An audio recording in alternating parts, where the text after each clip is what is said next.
Okay, good morning, everyone. So, it's Caroline Hunt from Emerald Starfish, and today we're covering off best interview questions for you to ask at interview. It's going to be a two-part thing, first part of which is the only one that's going to be recorded. And we're going to look at what do you really want to find out about the candidate and what are the best questions to be asking to find out if they can do the job. The second part's question and answer session, and I'll bring that back into the room. Okay, so what do you want to find out when you've got a candidate in front of you? You know, what are the important things that you need to know? I think there's three areas really. I think it's really important to find out what they know about you and the role that you've got.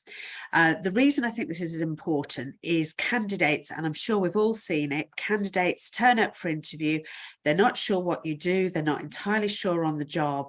Those candidates aren't invested. If they've spent time to research the company, they understand what the job is that they're interviewing for, they are more invested. This is two things. This means that they're less likely to drop out of the interview process, which is absolutely essential at the moment because candidates are dropping out quite high numbers. Our current rate's 12% of candidates don't make it through the interview process. And the other thing it should relate to is better retention in the long term, because the candidate, when they've started the role, has fully understood what you as an organisation does and what the role is that they've been employed to do. So that's the first thing that I think is really important to find out about. Oh, one moment, somebody's just arrived. Right, sorry about that. Okay. Good morning. But it's okay. Yeah. So secondly, what skills and experience do they have which will transfer to your place of work?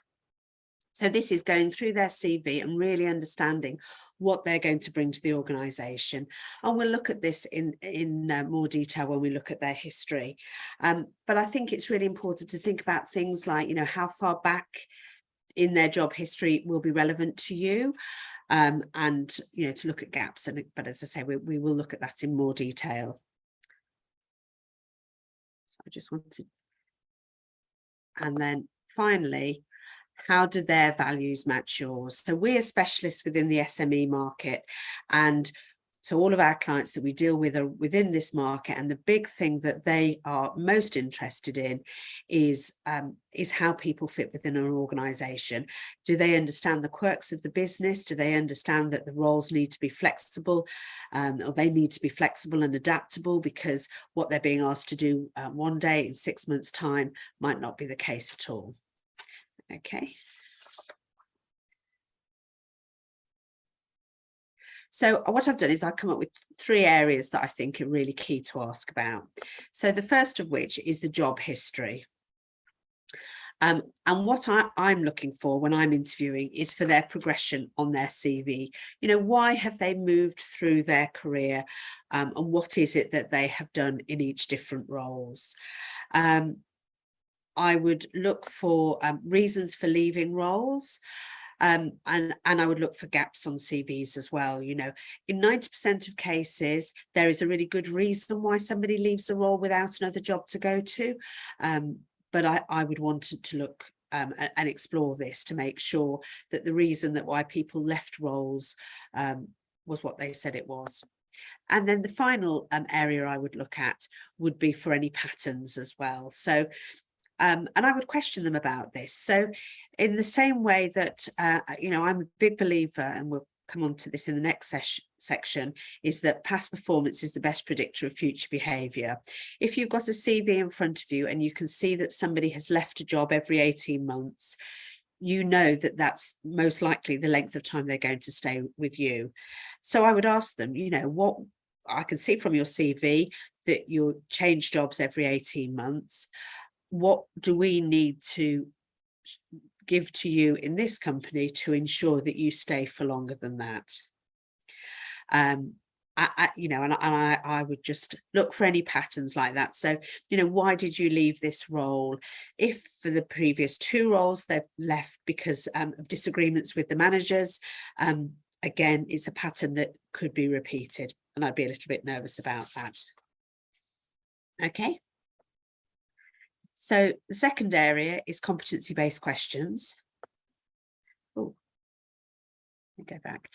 So I thought there was more on the slide than that. Okay, so again, this comes back to past performance being the best predictor of future behaviours, and competency-based questions are the best way to determine whether somebody is going to be good or great at a job. Now, this is quite a big, complicated area. I'm really happy to talk to any of you about this, but basically what you want to do is, with any role that you're looking at, you want to look at what skills somebody needs to demonstrate at interview to show that they can do the role. And then design a question around this. So what you're wanting to do is to get them to give an example of where they have shown this competency in a previous role. So these are questions that are, give me an example of a time when you had a project to manage. How did you go? How did you do that? So you're asking for specific examples. This is not, we will want you to do some project management within this. How do you think you'll go about it? There's no evidence behind that. And a good candidate, or a candidate that's interviewing on a regular basis, will be able to answer that question fairly perfectly, but with no evidence that that's what they would actually do.